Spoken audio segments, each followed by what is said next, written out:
Dr. Dependas, Yes. May we start?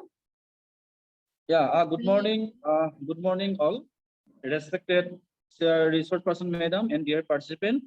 This is our 6th day of the 7-day-long national workshop on governance and development, sustainability and ethnic issues in Northeast India.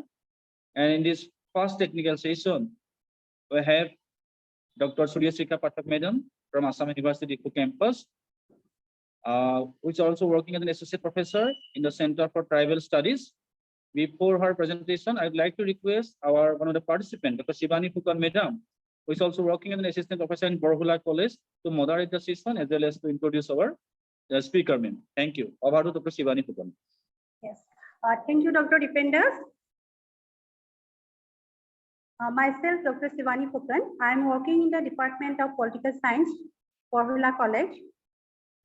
At the very outset, on behalf of the organizing committee of ICSSR NERC sponsored interdisciplinary national workshop on governance and development scenario in Northeast India, sustainability and ethnic issues, I welcome Dr. Suryasikha Pathak ma'am to this session.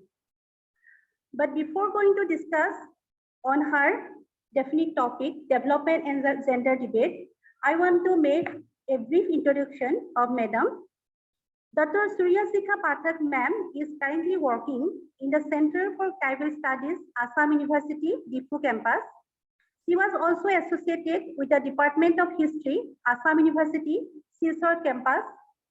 She has a PhD degree from Center for Historical Studies, Jawaharlal Nehru University. She was a Fulbright Fellow during 2008-9 in Sunny Oswego.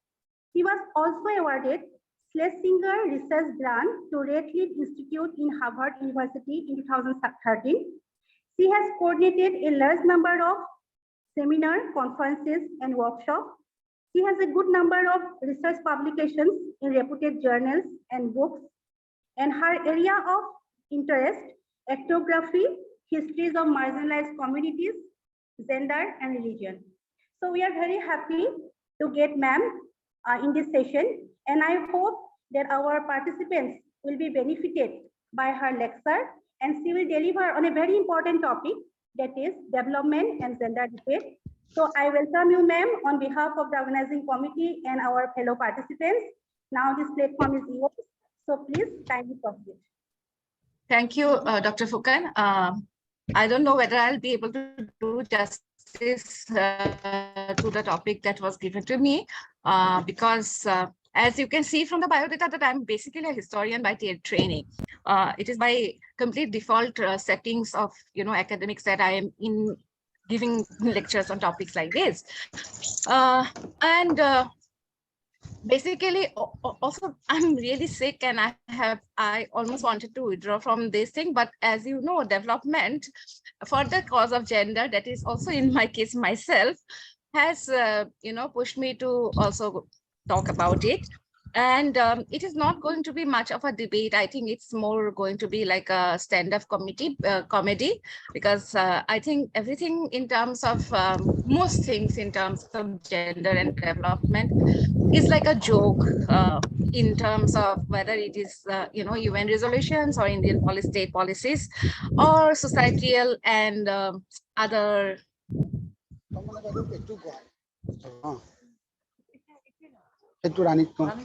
And I'm only going to talk about something which is a pet of mine, which is basically talks about which is a discussion about.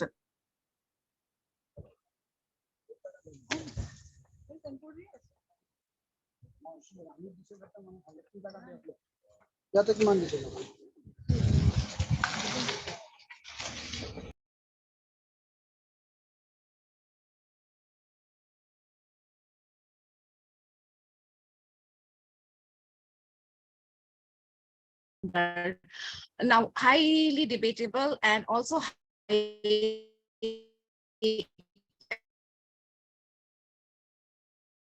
are from different backgrounds and aware of the large debates around it. In my internet fail somebody, I request somebody to just in a box. So this mainstreaming of gender as a guide to implementation of global commitments towards bringing about gender equality and empowerment of women has been there as an agenda for UN and also for separate many countries in that matter. While doing so, in that early part of in 1990s only, the UN member states agreed on the specific concerns and experiences related to gender equal policies. This is the general guideline, of course, doesn't matter whether the states follow it or not, in all sectors, so that the women and men benefit equally from development and inequalities are not continued or perpetuated by the structures of development that are positive or put forward. Let me just digress here and mention something. Most of the women work in the kitchen, and most of us also make use of public transport, public spaces. And if you think in terms of development that is happening in terms of infrastructure, I would like you to note whether these infrastructures are very women friendly or not. I will not even go to the public space, even in the private space. If you look at your kitchens and how it is made, including the current modular kitchens, you'll realize that in terms of development of design, there's a lot happening, but it is not very women friendly. I actually hate it while standing around my sink. So despite various guidelines, the absence of women in certain decision-making places have perpetuated a lot of these inequalities that exist. So, but there has been, because of various movements and various legislations and various violations, and this constant question of bringing about gender equality, huge rising awareness and substantial increase in at least documental commitment to gender mainstreaming. I'm mentioning only documental commitment because in action, what translates into the reality is very different. In major areas of development with the developmental practitioners. Now, for example, there is a greater recognition of centrality of women's equality and women's empowerment to sustainable development, that you cannot have sustainable development if 50% of your population is not taking part in it or are not reaping the fruits of it. And both national governments and international community increasingly institutionalize gender mainstreaming. So therefore we have reservations, we have various things like India has women's only compartments and women's only schemes, etc. Yet despite these gains and evaluation, studies continuously again and again find that gender mainstreaming has not been effective in all aspects of policy and programming or in all sectors. Misleading and false dichotomies between targeted program interventions and those incorporating gender perspectives across different sector policies and programs persist. There is also a continual lack of comparable data for tracking allocation and expenditures of resources for gender equality and empowerment of women. A lack of accountability delays the progress and advancing of gender equalities. So our recent study, I think it's around 2022. It's a very loose study, so I have not mentioned it very specifically, but it's an interesting finding because it's conducted around India. And it says that most Indian men and women agree that there should be gender equality. But most Indian men and women, especially women also in equal number, agree that domestic responsibility is something that women should handle or handle better. In terms of maintaining the harmony within domestic space and giving priority to male child over girl child, despite the fact that men and women do agree in terms of that women should have education, they also think that the boys in a family or the male child should have more priority in terms of allocation of resources. And it is the same population which is saying that yes, there should be equality, and they are saying that this is happening. So in terms of ideological understanding of what is equality, probably the social hinges on which people decide or people function, not even decide, function, are still misplaced. They are not falling together together. They're not collapsing together. So we are thinking something in terms of equality, which is continuously, also getting bombarded at us. It's not simple that we are reading an academic paper on it. Even if you look at advertisements and movies, you can see that, yeah, people are talking about certain sort of gender equality, but that doesn't penetrate to the deep core of, implementing certain things around certain core decisions around it, rather. So the 1997 agreed conclusions started defining gender mainstreaming as a process, and this gets completely really changed by the Millennial Development Goals. The process of assessing and the implications for women and men in any planned action, including legislation, policies, or programs in all areas and at all levels. So in terms of gender mainstreaming, therefore, we can have interesting discussions like, say, the ban on abortion in most states in United USA, or in terms of in terms of India, you can say that there are several policies that do not directly talk about gender inequality, but are positing certain notions of, not through state policy, but through other state statistics.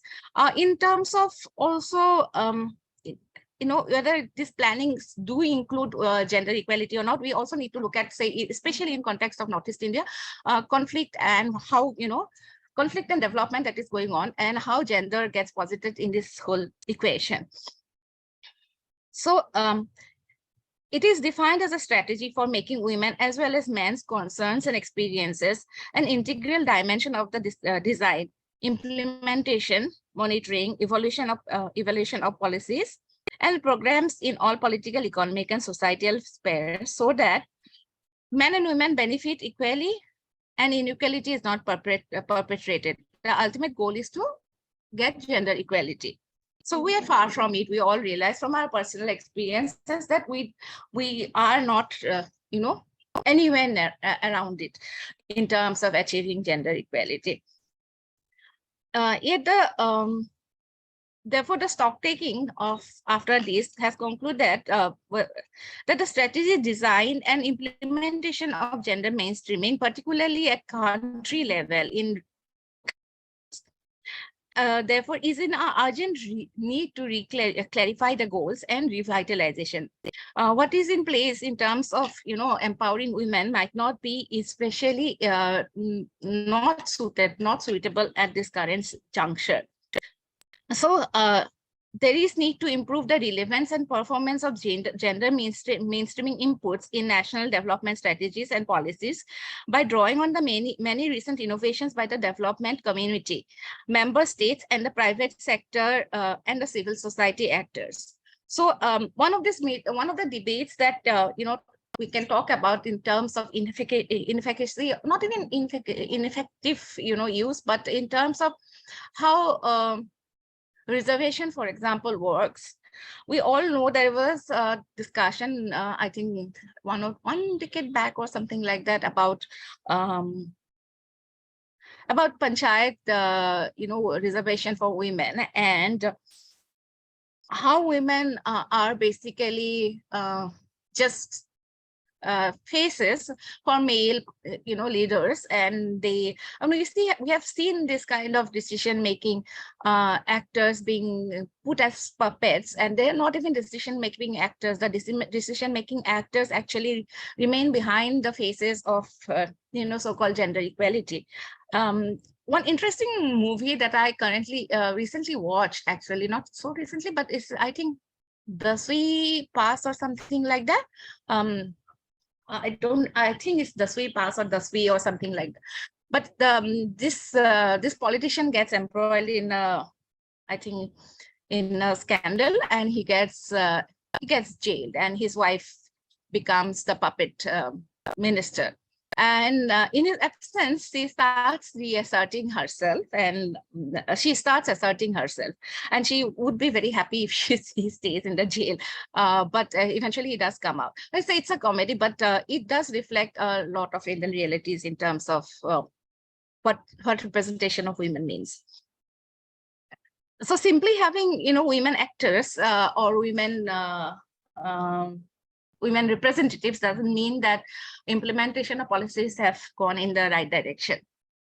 So in that sense, that gender discrimination against women takes in many forms. It is really a very wide thing. I cannot say that simply by depriving me of a job, or depriving me of an opportunity, or marrying a child as a marrying of a girl child, or depriving a girl child of inheriting property, sexual harassment in the streets. These are just very obvious aspects of it, but it is also very subtle, that happens on an everyday basis, and one doesn't even have to be overtly violent about creating and maintaining the gender inequality. I think you all have experienced this, especially if you have women who work in a house. If you talk to them, you'll realize what kind of life one is leading, and what are the insecurities. It's not just the threat, the insecurities around which a working woman's life is built. So it really has many forms, and one has to really not be very categorical about it. One cannot be categorical about it, that it's not so black and white also. That I have been, you work in a place, and does it mean that you are really empowered? We need to continuously question these presumptions, and arrive at our own conclusions regarding this. So it's a very common, I think, political dialogue that gender is really as much political in the public space as it is in the personal space. While the recognized forms of discrimination is in the forms of like differentiated wage rates in the labor market in developing economies. It takes the forms, different other forms like differential access to education, health, and wage employment in developing economies.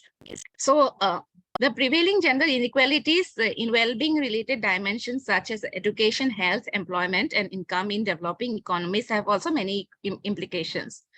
While from the point of view of welfare and equality, such inequalities are considered to be a form of injustice to women as they lower their well-being. These inequalities have serious developmental outcome as they reduce the economic growth and also its associated benefits. By depriving women of financial benefits, you basically also taking away the accumulated wealth that one could have built over a period of time.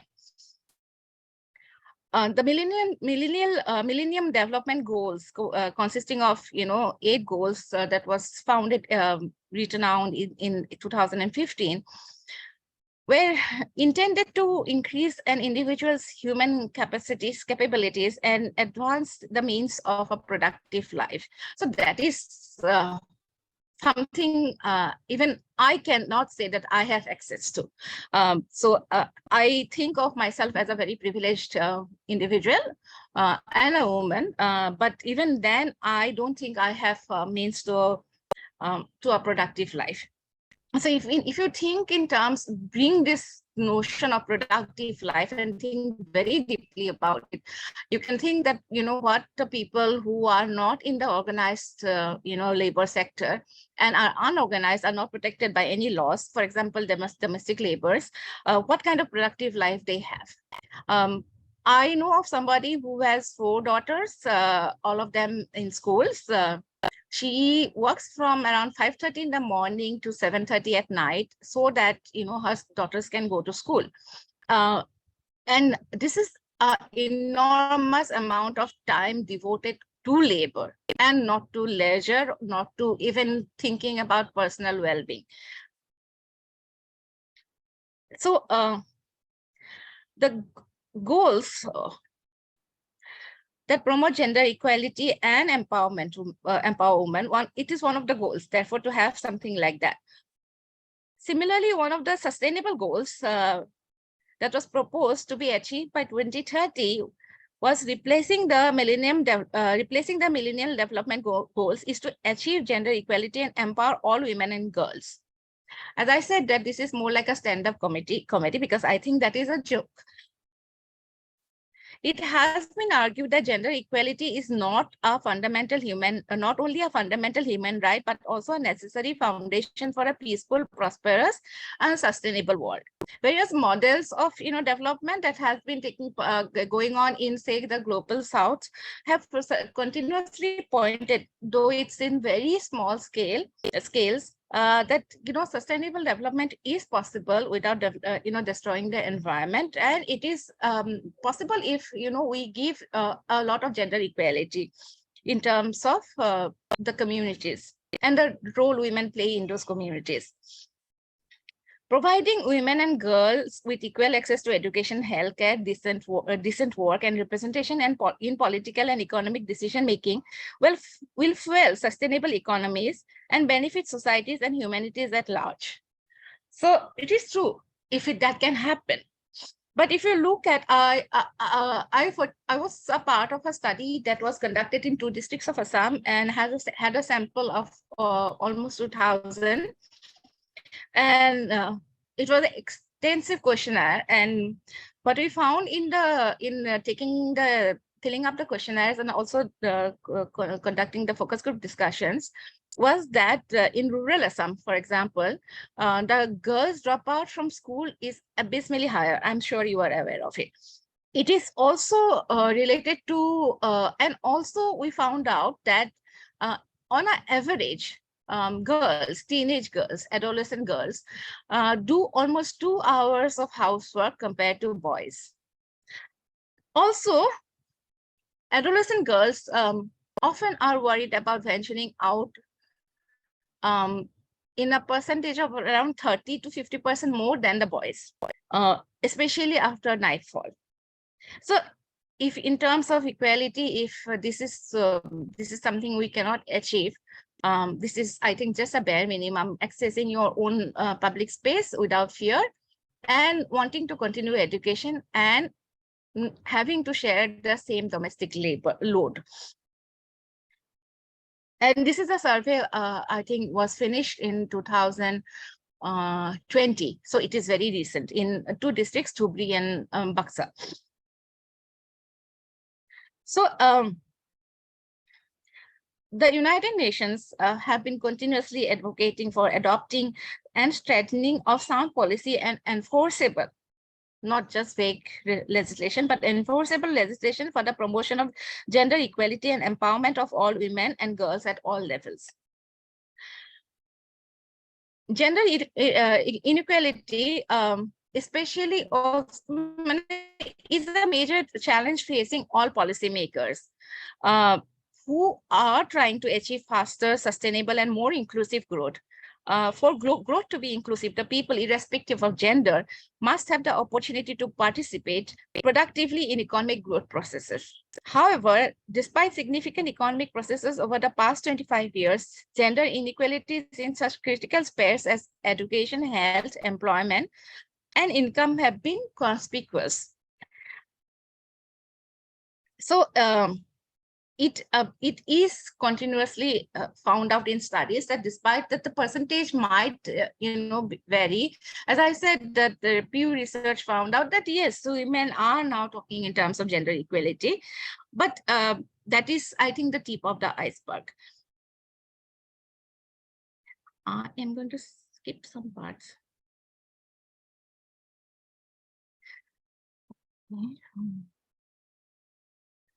So, in fact, a number of theoretical and empirical studies have examined the relationship between gender inequality and economic growth. I'm talking about this because I'm going to talk about one particular aspect which has never been a part of GDP. And if you make it a part of GDP, the kind of changes that can happen. Several authors like Bloom and Williamson, Gallor and Weil, etc., have suggested the inverse relation between gender inequality in education and economic growth, largely due to positive impact of female education on fertility and human capital on the impact on the next generation. The gender inequality in education adversely affects economic growth as it reduces the average quota of human capital in a society by excluding qualified girls and including less qualified boys. This is again a study that has founded, it's by Dollar and Gutty, and it's from 1999.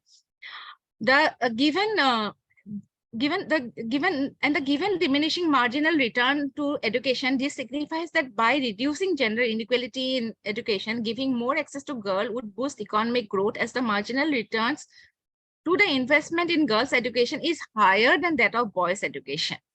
So if you invest like, a little bit in girls' education, the return is generally higher than investing in boys' education. The interesting fact about is that we all know that in terms of results of class 10 and 12, it has been generally established that girls do better than boys, and it's true even for rural areas. Girls do better than boys. But if you look at the follow-up in the colleges and later on for higher education, we do not see the similar representation popping up. What happens in the transition always remains to be same. A reduced fertility rate also lowers the dependency ratio and offers the demographic dividend with positive impacts on economic growth. It also impacts the population. So if a girl drops out of school, which is evident in most of the, including the study I conducted, they are married off by, say, 16 to 18. Despite the law that comes into existence is going to be a little hindrance, but I think much has been done, and I don't know how this is implementing because it needs the implementation of this 21 years is also highly debatable. But so people by the age of 25 might already have like children who are around 7. See, and if the cycle keeps on repeating by depriving, if somebody is economically in a poor condition, they might again marry off the children, the girl child especially, very young, again at a very young age. And by the time, say, somebody pursuing higher education, the generation that gets filled in, by depriving women of education and putting them into this fertility mode, it really creates more, more consumers, more generations, which might not actually be in a might not be in an economically secure position. Empirical studies on the impact of gender inequalities in employment and wages on economic growth report that the increase in female labor force and participation and formal sector employment has been associated with higher growth. If my child drops in occasionally, please don't mind. One author finds that the low gender inequalities in education and employment with large gender inequalities in wages have contributed to the growth experience of export-oriented middle-income countries. This study is supported by another study which finds that similar gender gaps in education and employment and wages have helped promote exports in a sample of 23 developing countries. Another author argues that the improving gender equality and status of women have helped promote economic growth and macroeconomic stability, especially in developing countries. So within the field of work, do you want to say hi? Yeah. Bye-bye, Dr. Katha will say hi. Hi. And then you can sit there. Domestic troubles. The world of work. So gender differences in laws affect both developing and developed economies. It's not just that, poor countries have more problems. And women in all regions. Globally, over 2.7 million women are legally restricted from having the same choices of job as men. Of 189 economies still have the laws preventing women from working in a specific job. 59 economies have no laws on sexual harassment in workplace. And in 18 economies, husband can legally prevent their wives from working. So women remain less likely to participate in labor market than men around in the world. Women participation rate for labor force participation rate for the ages between 25 and 54 is 63% compared to men, which is 94%. This is also the most productive period when people can work. When including younger women, the girls, 15 years and above, and older women, 55 and above, 2018 in 2018, women's global labor force participation rate is even lower at 48.5, which is 26.5 points below that of men. Women are also more likely to be unemployed than men. In 2017, this is before the pandemic, and after the pandemic, situation gets actually much worse. Global unemployment rates for men and women stood around 5.5 and 6.2 respectively. This is going to be unchanging and probably has got worse after the pandemic. Women are overrepresented in the informal vulnerable employment. Women more than twice are twice as most likely as men to be contributing family workers. From the latest available data, the share of women in informal employment in developing countries was 4.6%, higher than that of men. And it's a most insecure, unstable area where you can be employed. When including agricultural workers, 7.8 percentage points higher than excluding them. So this contribution around the globe that women do in terms of invisible labor or visible yet unpaid labor or lowly paid labor makes it very doesn't contribute to any developmental progress as such. Globally, also, women are paid much lesser than men. The gender wage gap is estimated to be around 23%. And this means that women earn around 77% of what men earn. Though these figures understate the real extent of gender pay gaps, particularly in developing countries where informal self-employment is prevalent. Women also face the motherhood wage penalty, which increases the number of children which increases as the number of children increases. And this is particularly true also because from what I have observed and found out during studies is that unlike men, women cannot bargain for wages. And generally, it's not just this interaction that it is very structural in patriarchal societies, that it is presumed that women's labor should be cheaper than men's. But we don't take into consideration the question of skill. And if for the same kind of labor, a man is, ask for a more wage, he will probably get it simply by being a man. And it's a question of bargaining for wages in a patriarchal society, which is automatically playing against you. Women bear disproportionate responsibility for unpaid care and domestic work. Women tend to spend around 2.5 times more time on unpaid care and domestic work than men. The amount of time devoted to unpaid care work is negatively correlated with female labor force participation. Unpaid care work is essential for the functioning of the economy, but often goes unaccounted and unrecognized. It is estimated that if a woman's unpaid work was assigned a monetary value, it would constitute about 10%,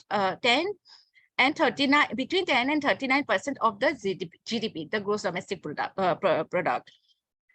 Women still are less likely to have access to social protection. Gender inequalities in terms of employment and job inequality result in gender gaps in access to social protection acquired through employment, such as pensions, unemployment benefits, or maternity protection. Globally, an estimated nearly 40% of women in wage labor do not have access to social protection. And even if you have access to social protection, I'm speaking from my own personal experience, from taking maternity leave and childcare leave, it is generally looked down upon. So it is like you have gone on a vacation. My personal experience in terms of taking any leave related to family crisis, especially child-related crisis, is generally looked down by my male colleagues. And I'm sure that most of the women working have the same experience. I'm not going to apologize to the male participants. Women are also less likely than men to have access to financial institutions or have a bank account. I personally know about this, that it's very difficult. While 65% of the men report having account at a formal financial institution, only 58% of the women do so worldwide. And even if they do so, I know of many employed women who do not have access to their own debit cards. So how one spends one's money also is a part of development and understanding gender equality. Women are also less likely to be entrepreneurs and face more disadvantages starting businesses. Maybe things are just, changing, but that it is still there. In 40% of the economies, women's early stages of entrepreneurial activity is half or less than half of a man's. Women are constrained from achieving the highest leadership position. We all know about that. Our elections and portfolio, divisions between ministers and important positions make it quite clear what is happening. Violence and harassment in the world of work affects women regardless of age, location, income, or social status, which is true. This violence and harassment doesn't have to be in terms of physical, touch. It can be a constant mental harassment in terms of experiencing or participating in the workplace.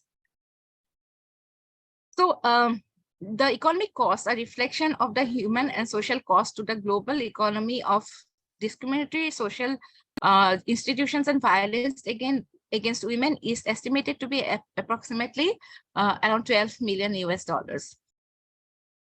So I can go on and on, but let me finish this. In terms of sustainable development, almost a third of women's employment globally is agriculture, including forestry and fishery. But this may include self-employed and unpaid family workers.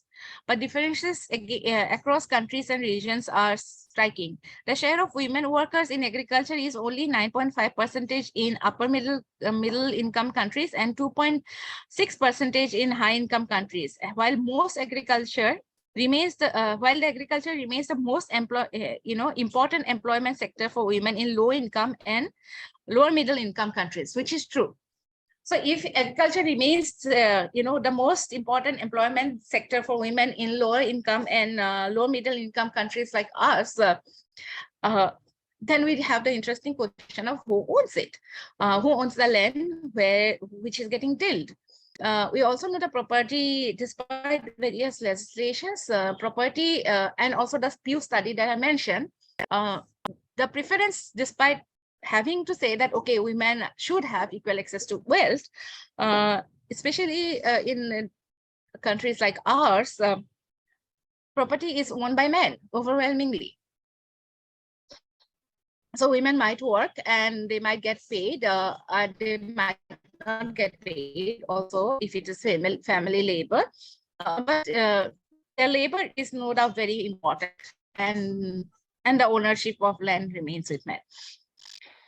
Women farmers have become have significantly less access, control over, and ownership of land and other productive assets compared to their male counterparts. Land is perhaps the most important economic assets, and women account for only 12.8% of agricultural landholders in the world. So they might be doing the tilling, the cultivating, the marketing, other than the cooking, cleaning, and taking care of the children, but the states still do not have access and control over what gets, over the land and the resources. Women and I don't know how that is a part of sustainable economy or sustainable development.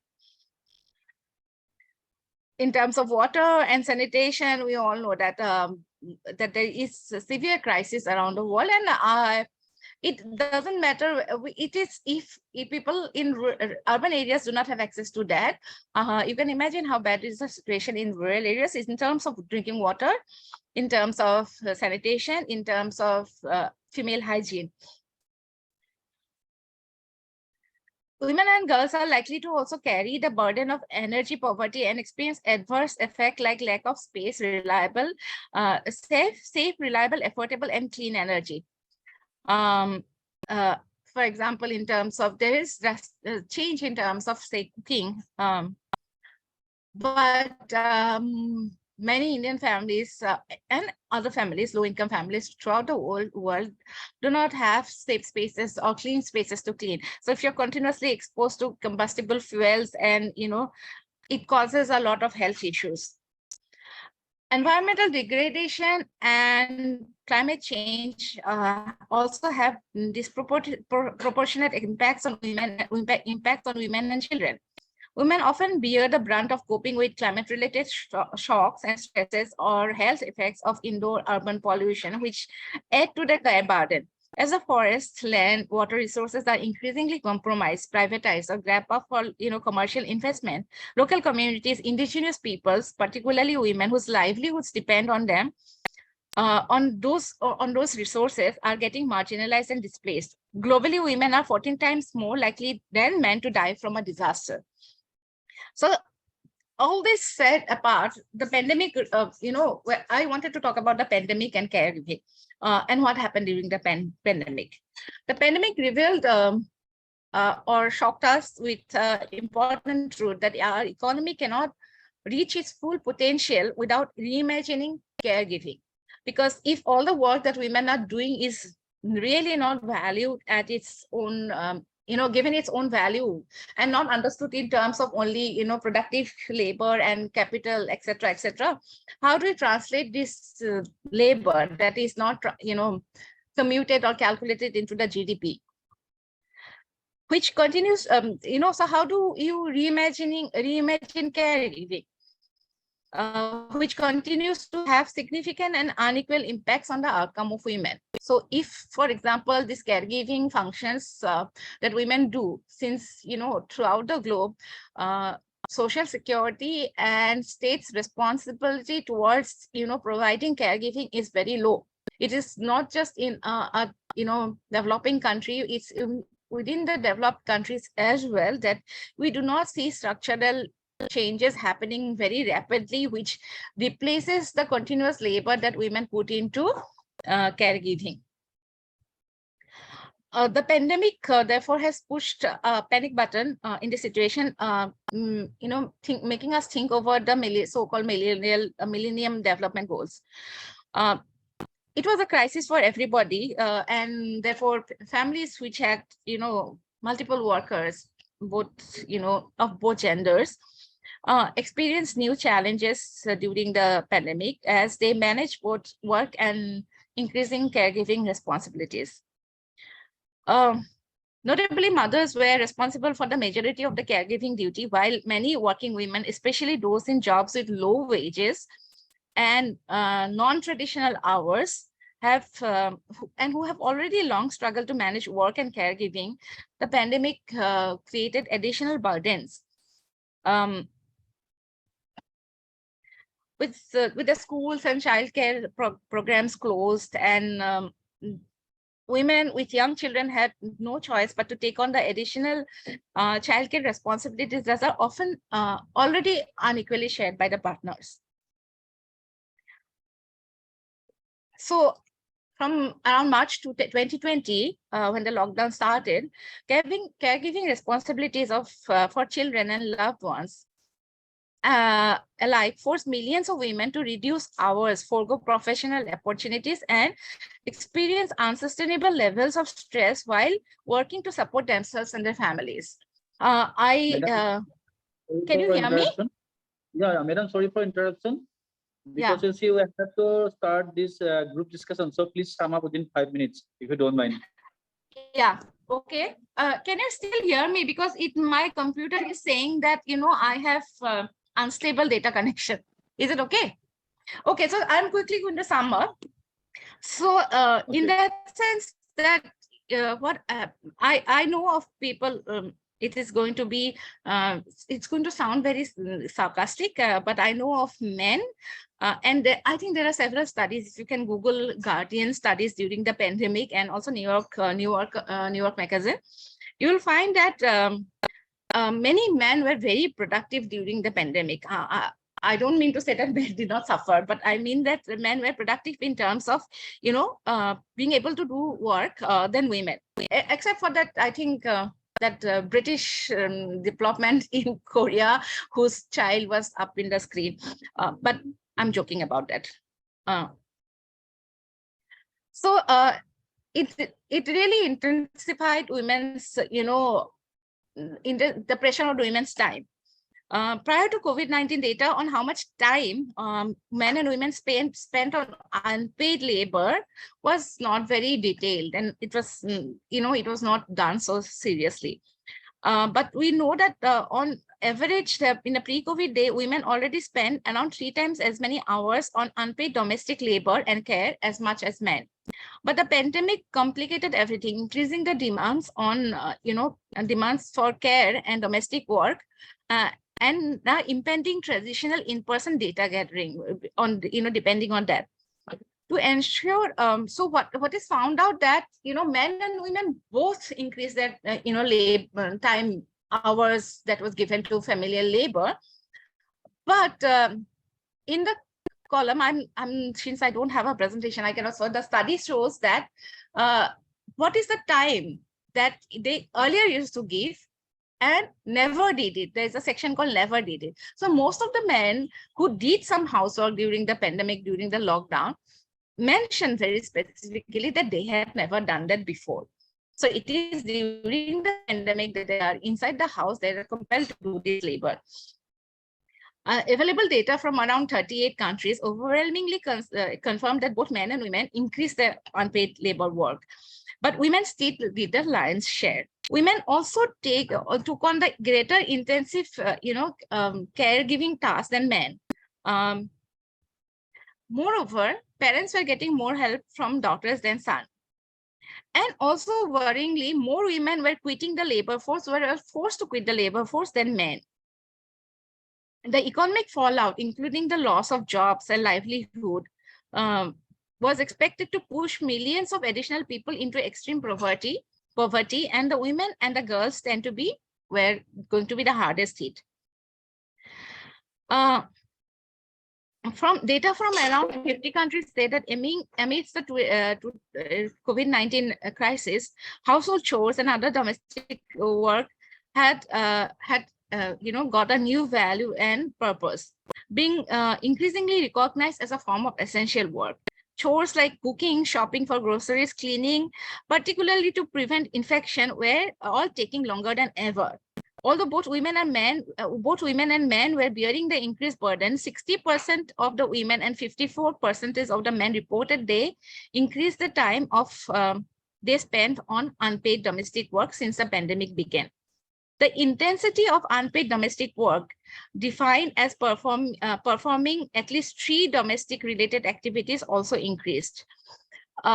So when we also did the study, we divided into, what kind of domestic chores, and 3 or more, 1 or less, something like that. So in this case, also it is quite done in a similar way. So in many countries, except I think Europe and the Arab countries, the participation for women in all areas increased hugely.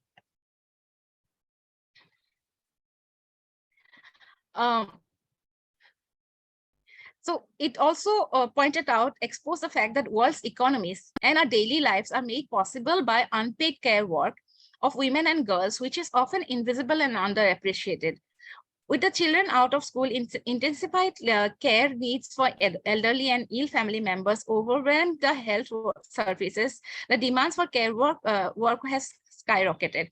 So I'm going to end now, but basically what is happening is that what we can see is that now there are statistics which are increasingly focusing on what is it and what is it to make an economy run on work that is not appreciated. And even if I said that, okay, many people might not, many women might not do domestic labor, but there is an intense amount of planning that is continuously going on, which takes up a lot of mental space, which is even I haven't even started to discuss it. And many of us actually, I'm saying us because, I also tend to do that whenever I get the opportunity, tend to also hire people. And it's a very, very difficult circle. Like somebody who I know, who I employed once, had 2 daughters. To come and work for me, she had to also put her daughters in somebody else's care. I have to leave my daughter in somebody else's care. So all this productive labor that I am trying to achieve sometimes seems futile, and I'm sure it seems futile to her also. And at what cost? And how much am I paying? How much are we all paying for such labor? So it is sometimes I feel that it goes back to the 19th century debate about how middle class or how upper middle class women got leisure to do their work. So all the leisure that is being created, whatever it is, half an hour, it comes at a high cost. And probably more deprivation in some sector or the other.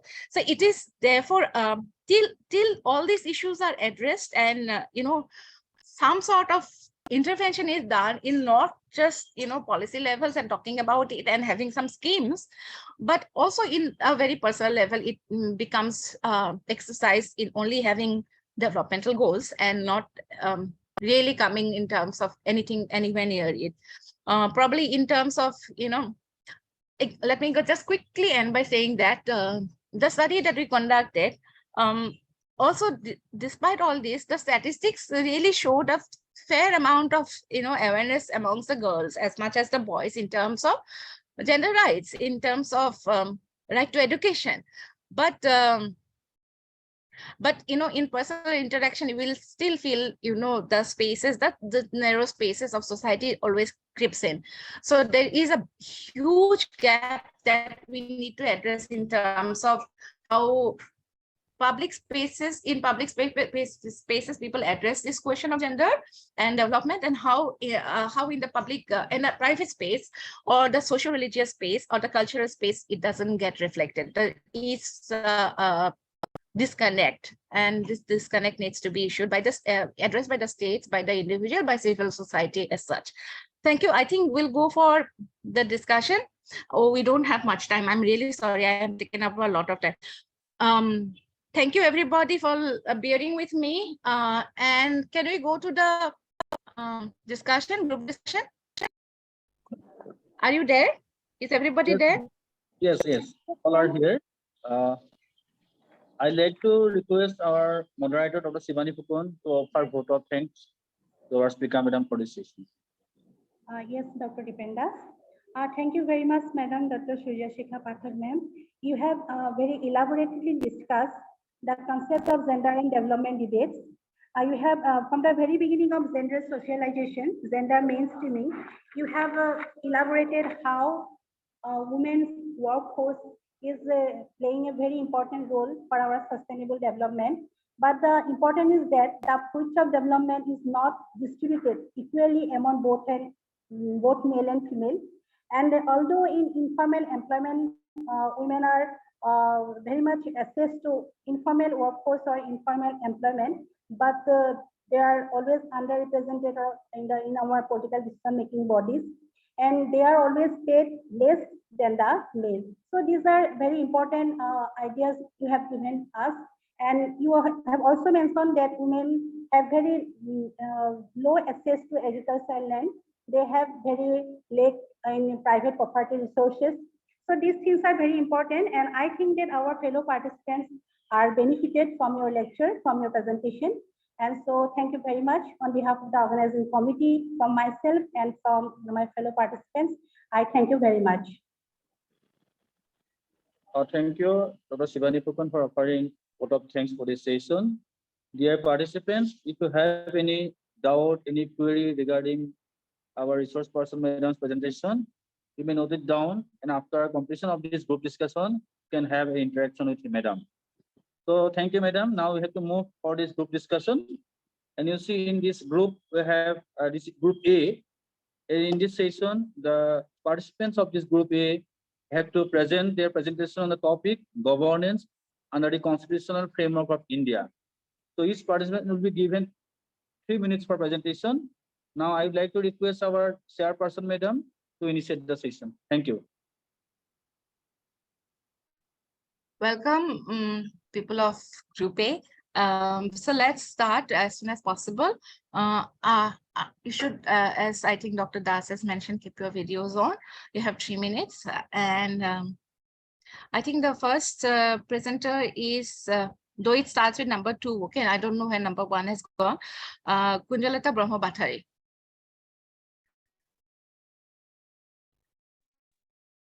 Good morning. You have 3 hello? minutes. You have 3 Okay. minutes. Is it supposed to be serially? I think so. Yeah. It makes my life easier if it's serially done. Okay. Now, in context of what the presentation we are asked to just it is basically about the governance system, keeping in mind the Constitution of India. If you talk in terms of the governance, and if you talk in terms of what the Constitution speaks of, the Constitution of India has a basic framework according to which all forms of governance and anything and everything related to the government happens. Now, when it comes to this, we also need to remember that we are a federal structure with unitary features. Federalism, as in that we have a parallel set of government that runs both at the center and the states. Now, at the regional level and at the central level, there has to be some kind of a parity, and there has to be some kind of an accountability in terms of shared responsibility, so that work carries on and moves on in a very, very smooth manner. And then a major chunk of the budget allocation and everything basically comes from the center. Now, when you talk of governance, we talk also of, the very idea of accountability, the very idea of transparency, and the very idea of fairness that has to happen and that has to be worked out when you talk of governance, keeping the constitutional framework in mind. Now, the constitutional framework speaks of a fixed structure, wherein the federal structure of the entire system cannot be tampered with. Yes, wherein you have a clear-cut division of powers, and the state government does what is expected to be done, and the central does. But many a times in certain areas of interest and certain points wherein the decisions and all rely more on the central level, then again in terms of things which fall under the union list, then basically the deliberation or the decision making is done by the union government. When it comes to various issues falling under which cater more to the regional level, then it is the regional government takes care of that. Again, if we look into the present day context in terms of the system of governance that is happening, keeping in mind the ongoing narrative, it is something which is very, very different. The very structure of democracy is being tampered with. There is a lot of, the very idea of a secular country, and, providing a kind of security, getting into law and order, and ensuring that law and order is maintained. plus the adaptation and the following of the rule of law is something wherein there are different instances according to which we get a clear idea that the same thing is not being done as per what the constitutional framework specifically identifies and highlights. I can go on and on, but I think there are other participants also. Yeah. Thank you.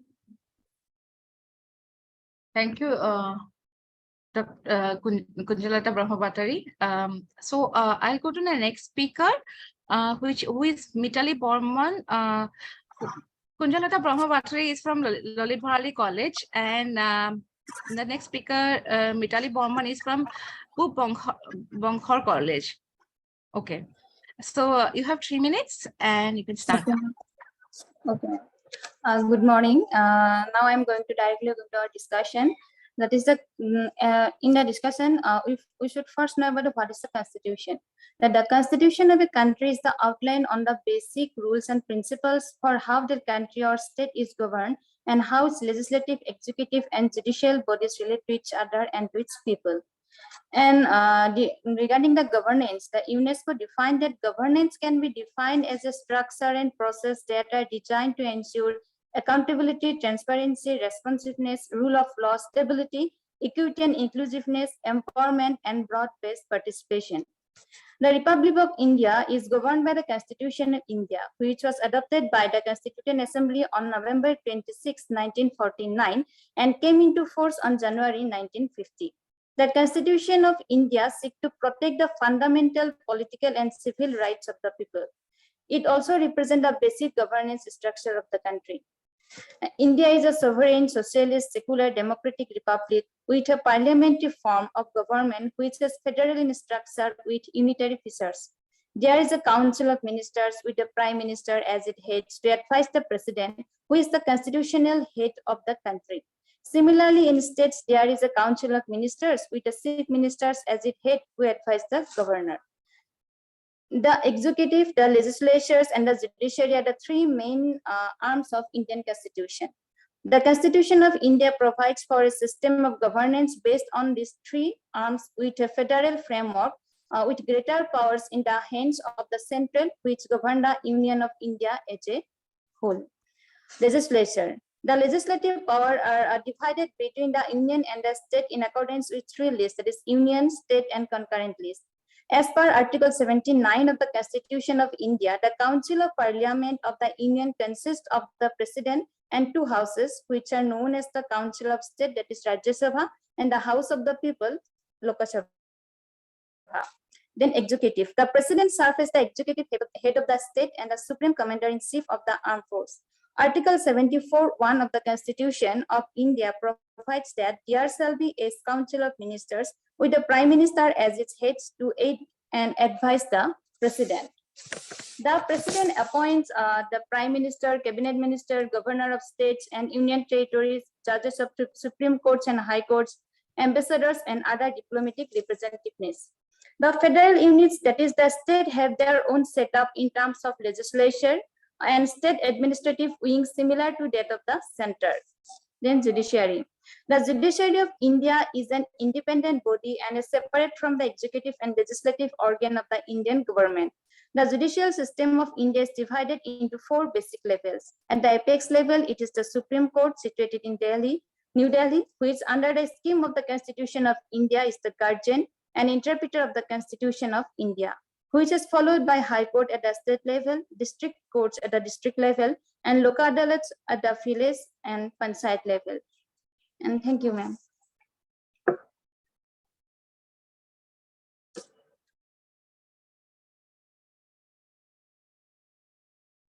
Thank you, Mitali Borman.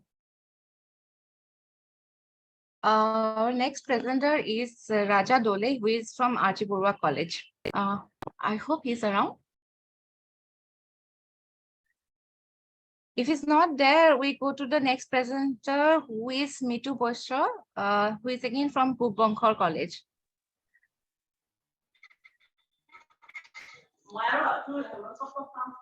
Can you keep your video on? Yes. Am I audible, ma'am? Yes, you are audible. You can start your presentation. Okay. 3 minutes. Okay. Good morning to all, my respected chairperson ma'am and organizing team and my fellow participants. Today on our group discussion session, I am going to deliver a speech briefly on the topic governance in the light of Indian Constitution. Indian Constitution is a unique document which specially outlines the principles, values, and structure of India's government. It established a parliamentary democracy with a strong central government and a federal system that balance the power between the union and the state. The Indian Constitution guarantees the fundamental rights. It also sets forth directive principles and establishes various constitutional authorities and commissions to ensure transparency, accountability, and effective government. The Council of Ministers, which is primarily led by the Honorable Prime Minister, plays a crucial role in the executive branch, while various constitutional commissions ensure proper functioning of the administrative and financial aspect of government. The Indian Constitution serves a solid foundation of government, which is the base thing of our nation's growth, development, and unity. Thank you. Thank you, Professor. The next speaker is Shreya Singh from Patna University, if she's there. Yes, ma'am. Good morning, You can I'm start. there. Okay, ma'am. I would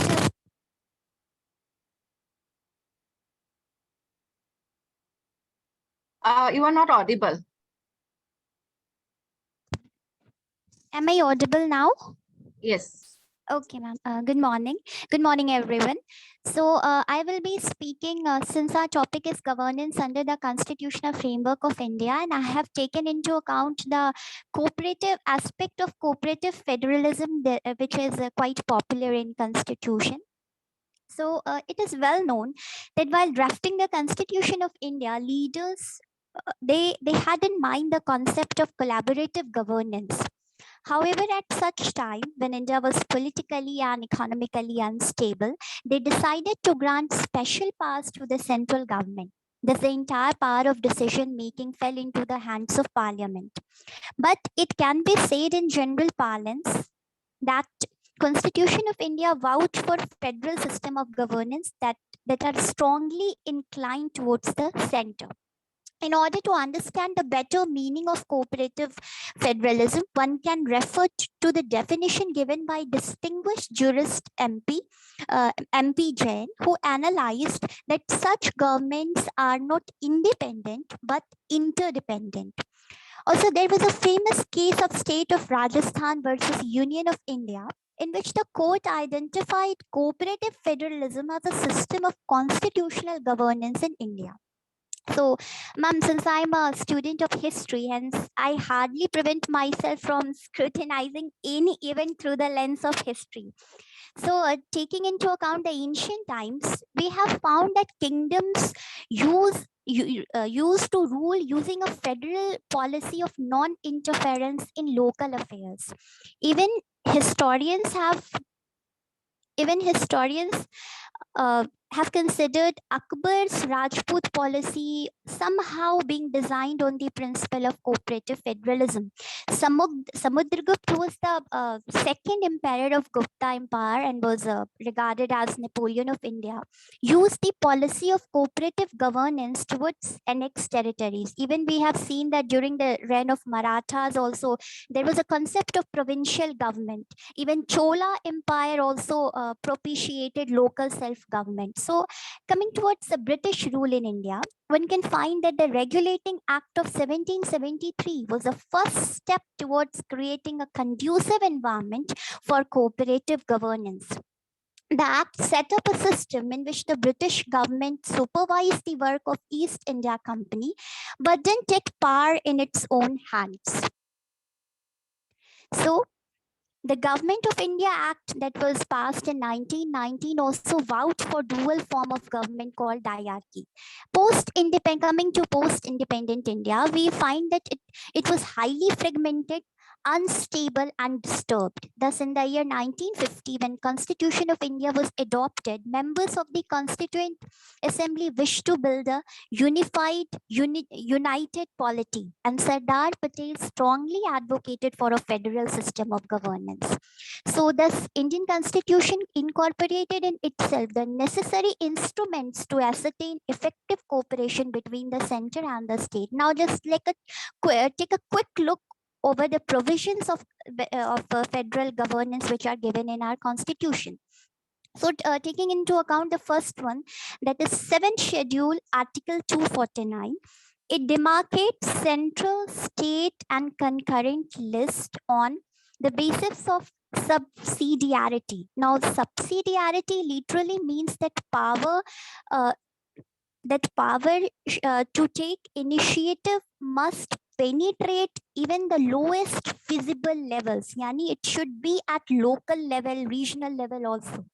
An integrated judicial, second one is that an integrated judicial system has been established to enforce both state as well as central laws. Interstate Council under Article 263 of the Constitution has been established to discuss and investigate the subject of common interest between the center and the state.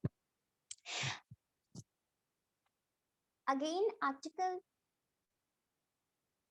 261 of the Constitution of India provides that full faith and credit shall be given throughout the territory of India to all the public acts, records, and judicial proceedings of the Union and every state. Now, the last one is zonal councils, which were established under the State Reorganization Act of 1956 to ensure coordination. The 5 zonal councils were North, South, East, West, and Central. Later on, by another act, Northeastern Council was also created. And when we come to the contemporary times, GST Council is the best example of federal governance. So I think, from my opinion, that cooperative federal government is the most conducive and the best choice, or the best type of government that should be followed by our country. Thank you. Thank you, Shreya Singh. Next speaker is Maria Reshmi Eka from University of North Bengal. Good morning, everyone. Am I audible? You are, yes. On the topic that governance and the constitutional framework, the Constitution of India is supreme, and every act that is passed derives the validity from the Constitution itself. The Indian Constitution is a written constitution. It is the world's most comprehensive and detailed constitutional document. The government structure in India has been divided into 3 parts. Government of India, the union or the center on the top, the executive, the legislature, and the judiciary. Executive's main work is to pass the laws made by the legislature. The responsibility of the legislature is to make laws, and the responsibility of the judiciary is to solve the conflict between the executive and the legislature. Now we come to the transparency, accountability, and loyalty to the rule of law, which depends on the systematic arrangement and coherence between 3 arms of the state, that is, the executive, legislature, and the judiciary. The Constitution of India provides for a system of governance based on the 3 arms within a federal framework, with greater powers in the hands of the union government or the government of India. Now, if we talk about the governance under the constitutional framework, the constitution of our country or province outlines the basic rules and principles for how that country or province is governed, and how its legislature, executive, and the judiciary bodies relate to each other and to its people. Governance under the constitutional framework of India helps to ensure transparency, to promote long-term sustainable growth.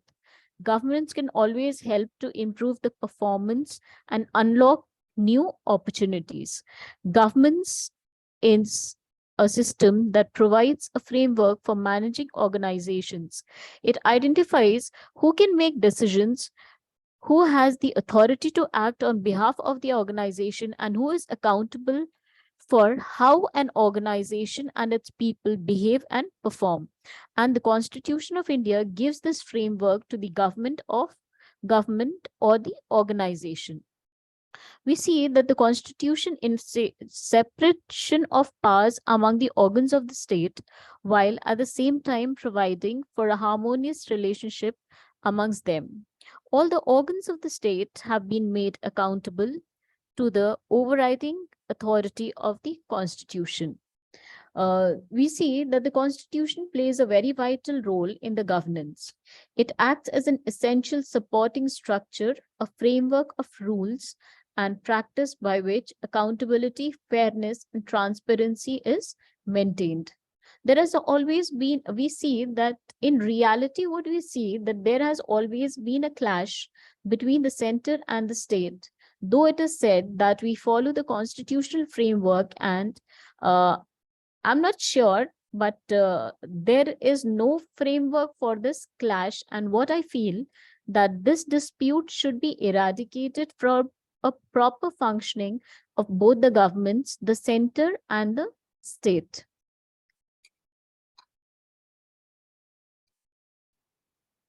Thank you, ma'am. I come to an end of my presentation. Thank you, Maria.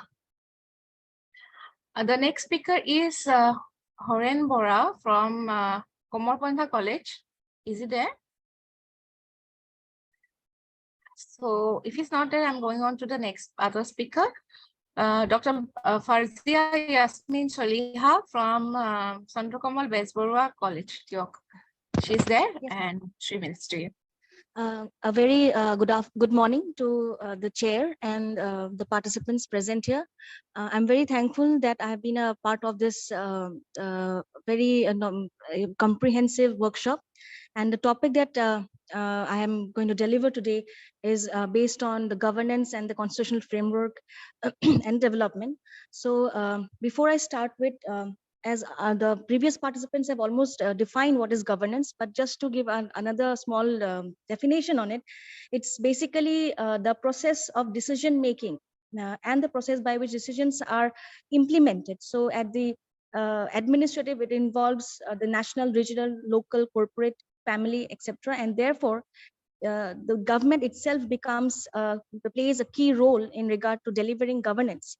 Now, when we are talking about governance, we also need to understand the very link, how governance and constitution are linked. So basically, if we see that constitution, it behaves like a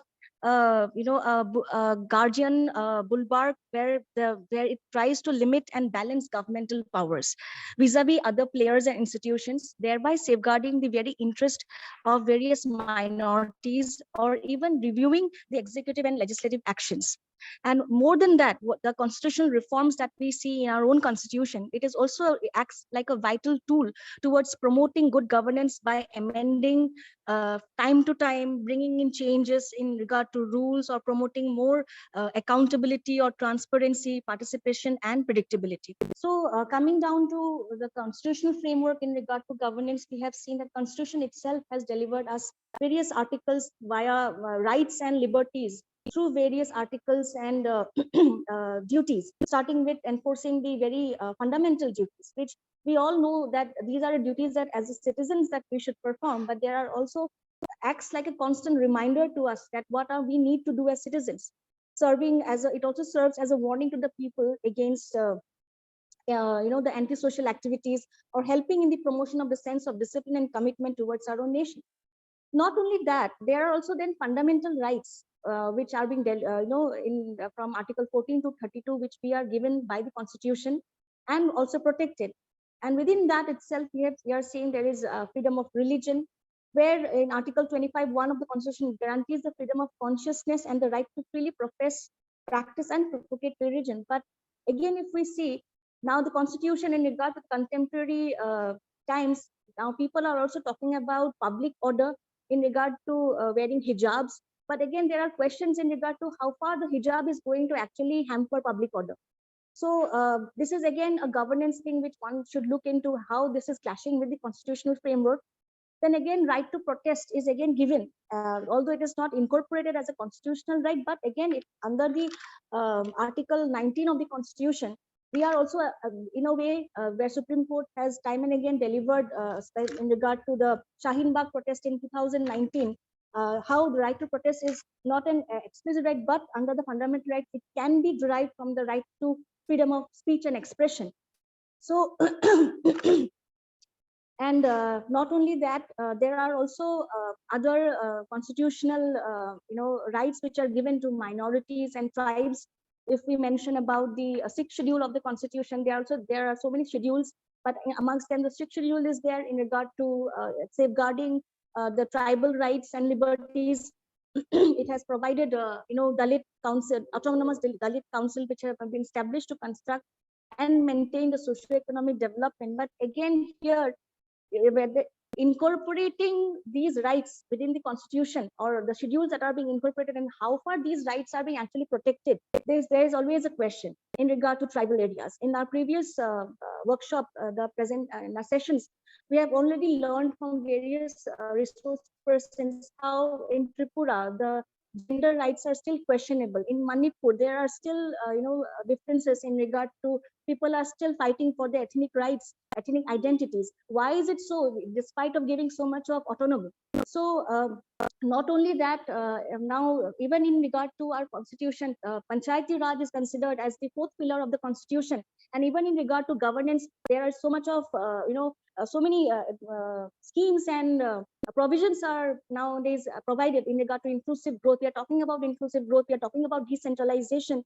Even schemes are there. We cannot deny that there are n number of schemes coming, starting from Kanaklata Mohila Samvi Yojana, or construction of blocks of community toilets, or Atal Atma Sansthapan Yojana, and many more. But how far, who is actually availing them? Are the poor still aware even that there are such schemes? So these are again, clashing with the constitutional framework, the rights that are being given to us, and how far the governance is able to actually implement them. So from this, we can also say that because of this, we cannot deny that governance is completely new. There is governance, there is still hope, but there are also challenges to good governance, starting from, if we say, the criminalization of politics and corruption. Now, as ma'am has also mentioned, in regard to the in village areas, we have seen the pradhans. I myself have watched one movie. I'm forgetting the name of the movie, where the pradhan is actually Panchayat. The name of the movie is Panchayat. So there itself, the pradhan, he had elected his wife, and now he is acting on his behalf, on her behalf. So there are now the inclusive growth or decentralization. What is the real decentralization? If you are giving rights to women, then how far is the women actually able to take forward the administration of the village? Or in regard to social protections, in regard to providing employment, or fair elections, or health and education, are there transparency, accessibility? And if we come to the second challenge, social and environmental issues, there is also again denial of essential services to the substantial proportion of the I am sorry, population. I can't give you so much time. Okay, ma'am. I'm sorry, I can't give you so much time. Yes, Okay. I'll just Have you conclude concluded? quickly. I'll just conclude quickly. Yeah. Okay. And I also want to add to two more things in regard to less awareness about rights and resistance to change. Even if the governance is trying to bring in a lot of changes in regard to education and health, but again, people need to first understand where their rights are, where their identity lies. Only then probably they can accept that what is being given to them is for their good.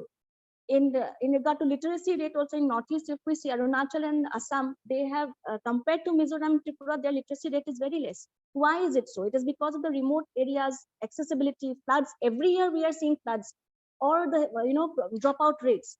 People are more, because of the opportunities being given, the awareness is not there. There is less awareness about their rights, or educational free education that is being provided.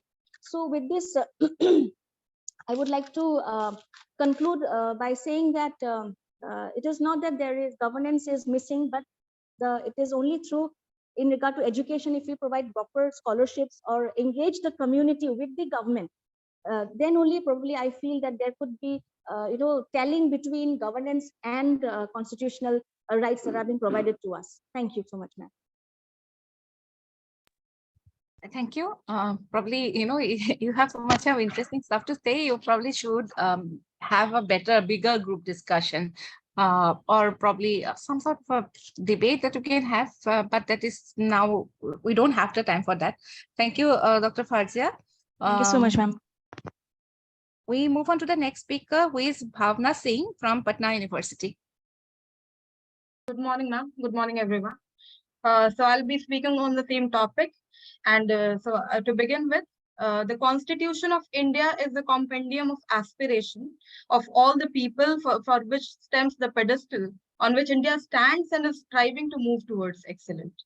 Now, India has a very strong and progressive constitution. It adopted universal suffrage and guarantees of right very quickly and far earlier than other countries in similar position. The Indian Constitution protects individual and group rights that may be difficult for any nation to focus on their citizen in that manner. For example, if I talk about that, the Indian Supreme Court interprets Article 21, the right to life, which is very quietly broadly interpreted. It is not just the right to not be killed or not be arrested, but the right to food or even clean air, elements of good life. However, despite these inclusive set of laws and rights, and even if we are a democracy, still there has been the erosion of democratic values. Election every 5 years and universal suffrage does not make a real democracy. Making a law and implementing the law are two different things. For example, the Right to Information Act. It gave Indian citizens the tool to have a continuous dialogue with the government, as the feedback is vital in democracy. But the fact is that the Right to Information Act has been diluted and limited by successive governments with time. Now, it can be rightly said that the Constitution is only a framework or a skeleton. Its flesh and blood is provided by the actual process of politics. Constitution only shows us the right direction to move forward. How to move is largely determined by the actual process of politics, including the implementation by the administrative setup in India. Now, the soul of our democracy is equality before law, but the caste and gender discrimination still continues to prevail in Indian society. Rampant corruption, red tapeism, delay in public justice, and we are weakening the foundation of our very democracy. The use of money and muscle power during election reflects democracy's shortcomings. Hence, we can say that though we have world's lengthiest constitution and most inclusive one, still we lag behind in achieving the milestones of it. So the monopoly of the political parties can only be removed once we start acting as citizens and not as subjects, which our constitution actually empowers us to be. Thank you.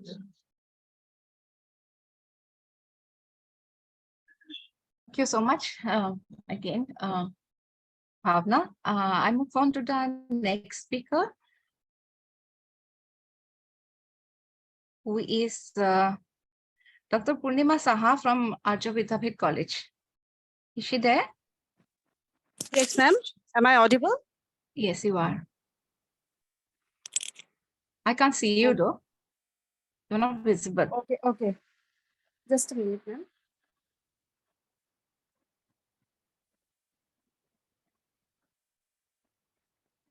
There is some problem to switch on my video actually, ma'am. Okay. Quickly then take your 3 minutes. Okay, sir. Okay, ma'am. I could not able to switch on my video, ma'am. That's okay. Okay, That's ma'am. okay. Just Some problem is your there. presentation. Okay, ma'am. Okay. Good morning, everyone. I can't see you. That's okay. Okay. Good morning, everyone. Respected speaker, ma'am, and my esteemed participant. Today's topic of the group discussion of Group A, governance under the constitutional framework of India. The constitution of country or province outlines the basic rules and principles for how that country or province is governed and how its legislative, executive, and judicial bodies relate to each other and to its people. Constitutions have two parts, often referred to be as the written and the unwritten parts. Some constitutions have almost all the important provisions set out in one basic written document. The United States and India are two of many countries that have such written constitutions. In the framework of a constitution which guarantees individual fundamental rights, divides power between the union and the states, and clearly defines and delimits the power and the function of every organ of the state, including the parliament. Judiciary plays a very important role under their power of judicial review. The Constitution of India emphasizes separation of powers among the organs of state, while at the same time providing for a harmonious relationship amongst them. All the organs of the state have been made accountable to the overriding authority of the constitutions. The feature of the constitutional governments are the federal features of the governance are a dual system of the government, center and state division of powers between the executive, judiciary, and legislature, which are the three organs of the state, supremacy of the constitution's independent judiciary. Thank you, ma'am. Thank you, Dr. Purnima Saha. I quickly move on to the next presenter, who is Dr. Nibharani Devi from Arya Vidyapeeth College. I have to put your video on. Is she there? No, she's not there. So we. I am here, ma'am. I am here, ma'am. Okay, please make your presentation. Okay. Good afternoon, everyone. Respected organizers, respected chairperson, ma'am, and my dear fellow participants. So I am going to talk on the same topic again, that is governance under the constitutional framework of India. So governance encompasses the system. Actually, it is the system by which an organization is controlled and operates, and a mechanism by which it and its people are held to account. Basically, ethics, risk management, compliance, and administrations are all the elements of governance. The governance has been actually it has been defined to refer structures and processes that are designed to ensure accountability, transparency, responsiveness, rule of law, stability, then equity and inclusiveness, empowerment, and broad-based participations. Basically, it also represents the norms, values, and rules of the game through which the public affairs are managed in a manner that is transparent, participatory, inclusive, and responsive. Then regarding India, the Republic of India is governed by the Constitution of India, which was adopted by the Constituent Assembly on November 26, 1949, and it came into force on January 26, 1950. The Constitution of India seeks to protect the fundamental political and civil rights of the people. It also embodies the basic governance structures of the country. And the Constitution of India provides for a parliamentary form of government, which is federal in nature with certain unitary features. Broadly, if we say the governance structures of India, it can be depicted on basic three pillars. Number one, executive, then legislature of parliament, and third one is judiciary. And for the executive part, it consists of the president, vice president, and cabinet ministers, and the responsibility is to pass the laws made by the legislature. And legislature of parliament, it consists of Lok Sabha and Rajya Sabha, and the responsibility is to make laws. Then regarding judiciary, it consists of the Supreme Court of India, and it has the responsibility to solve the conflicts between the executive and legislature and other people related to this conflict. Then transparency, accountability, and adherence to the law, rule of law depends on the systematic arrangement and coherency between these three pillars. That is, already I have said, that is executive, the legislature, and the judiciary.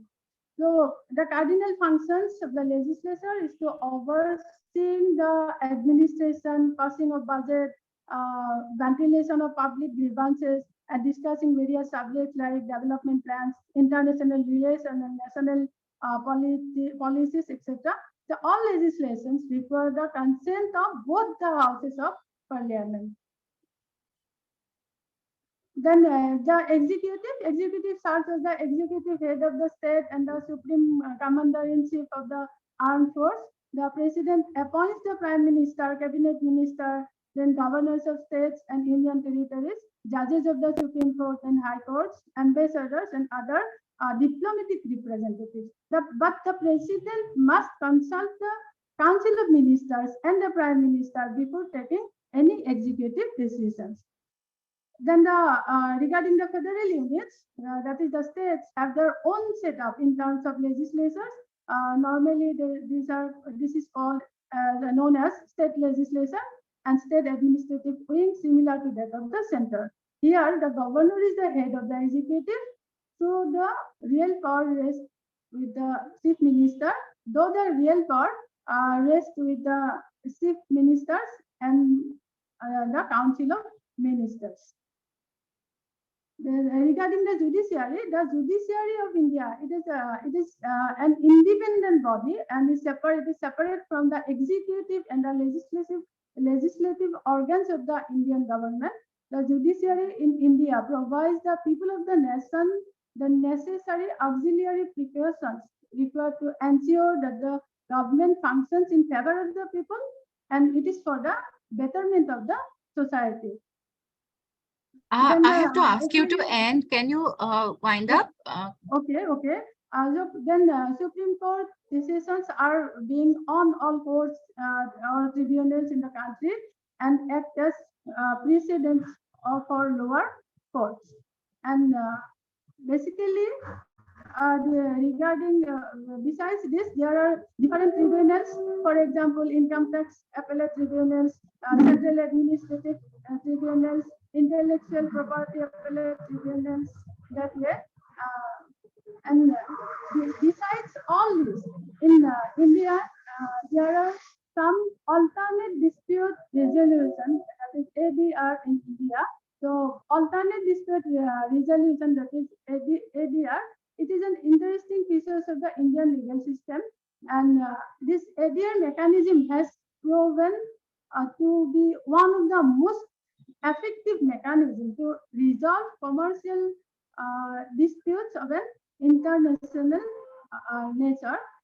And to effectively implement the ADR mechanism, organizations like the Indian Council of Arbitration, ICA, and the International Center for Alternate Dispute Resolution, ICADR, were Please established. end. Okay. Sorry to interrupt you, but please end. Okay. You have to finish. Basically, it is the governance of India is based on this ethics that we, the people of India, having solemnly resolved to constitute India into a sovereign, socialist, secular, democratic republic, and to secure to all its citizens. That's all. Thank you, ma'am. Thank you. Thank you, Dr. Devi. Our last speaker is Shaida Ume Tasneem, who is from Thind College. Is she there? Hello, ma'am. Shaida, are you there? Am I Yes. audible? Yes. Yeah, you are. Okay. 3 minutes Yeah. presentation. Good afternoon to everyone. I thank the organizers and madam for letting me speak. My fellow participants have already spoken a lot, so I'm going to just briefly talk about governance under the constitutional framework of India.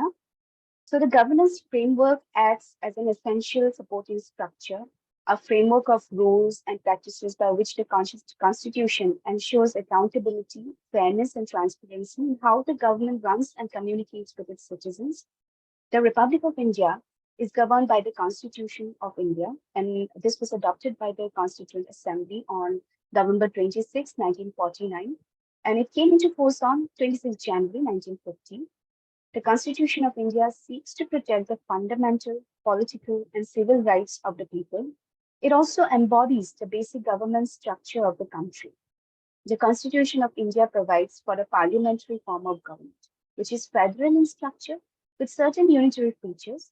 We come across issues of transparency and adherence to the rule of law, depending on the systematic arrangement and cooperation between the three parts of the state, that are the executive, the legislature, and the judiciary. The Constitution of India works in a federal framework with greater powers of union government or the central government, which governs the Union of India as a whole. So the Constitution of India also stresses on the separation of power among the organs of states, while at the same time providing for a harmonious relationship amongst them. So all the organs of states have been made accountable to the overriding authority of the Constitution. However, the Constitution of India in today's date have faced challenges of corruption and discrimination, which have led India towards a sorry state of the democracy. And this aspect must also be looked into. I'm going to summarize here, ma'am. Thank you so much.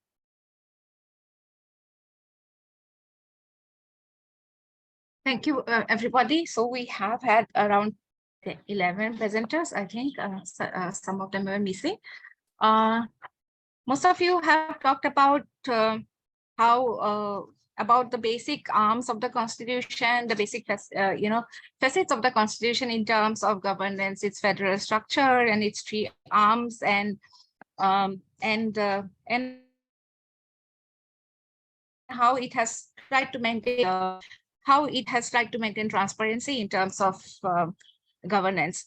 But I have to, the mention has to be made about Farzia, who has talked about is extensively, Farzia Bhavna and Kunjanata Brahmabhattari, who has talked about the Constitution as such might not be enough in terms of having structural legislations or structures in place, but what are the inadequacies that are being there, which the people of the state face in terms of the guidelines of the Constitution. We all understand the Constitution provides the basic guideline. It is a document also which has roots. Its past is rooted in the colonial, in the colonial practices. And Shreya did mention about some of the aspects of positive aspects of the constitutional, like cooperative governance, federalism that is there, which is there. But we also know that a lot of things that the Constitution have, functions that the Constitution have. It is one of the most lengthy constitutions. We agree. It is very detailed. It talks about many rights. It has been amended several times to make it more inclusive, empower more disadvantaged communities. But the three arms and the state and the center, states and the center, conflicts over devolution of power, division of power, empowering the question of judiciary and how the judiciary looks upon the implementations, or how making the Constitution more effective, are all issues that are there. It is true that we are talking about the Constitution not just as a guiding principle, but also as I think we should be thinking of the Constitution as a document in force. And as a document in force, amendments on the Constitution both become double-edged sword. So when the defining principles are therefore clouded by corruption or clouded by biases, discrimination, inequalities, then it just remains a piece of paper. no disrespect meant for the Indian Constitution, but what happens is that there is a lot to achieve in terms of the goals that was set by the founding fathers of the Constitution. And it's idealistic as it seems, the realities of Indian polity and governance are very, very complicated. And I'm not a student of political science. I find it extremely, to go into the study of the Constitution and any legal aspect of it is a big task for me to understand even its little basic functioning. But we all understand that it needs to be made more accountable. Government needs to be made more accountable. And as political scientists all over the world and all in India also are talking about that question of accountability in terms of government. And as somebody rightly mentioned, that right to vote, universal suffrage doesn't make us citizens just like that. There is a difference between citizen and being subject, and the checks and balances that are there needs to be maintained more stringently, and certain acts and certain pieces of legislation should not be diluted. We also have to decolonize, therefore, the Constitution to a great extent, given the fact that it was written in, it has been in force for almost how many years now? Many years now. I'm really bad at it, but you have to tell me how many years now. And how to decolonize it, how to remove things like, for example, many things like like rape, laws about rape, laws about gay lesbian relations, LGBTQ people, criminal tribes. All these are actually things which were removed slowly by the Indian state in terms of empowering women. Also, it has been very, very slow in moving in a direction. So though the Indian state and the Constitution has, women have been made voters for a long period of time now, minorities have equal right in the eyes of Constitution. We all know that, in practice, there is a lot to be desired. So thank you everybody for making your presentations, interesting presentation. As I said that everybody needed more time. I'm sorry that it has been only 3 minutes as suggested by the organizer, but I'd like to end here, and I think Dr. Das is there. I hand it over to Dr. Das. Yes. Thank you, Dr. Pathak ma'am, and dear participants who have presented their presentation during this group discussion, which make this session a grand success. I hope these all are benefited out of this presentation and discussions. And with this, I declare the session is over. We'll meet in the next technical session. Thank you once again. Thank you all. Thank you, everybody, and big hand. Thank you, ma'am. Bye. Thank you. Good day.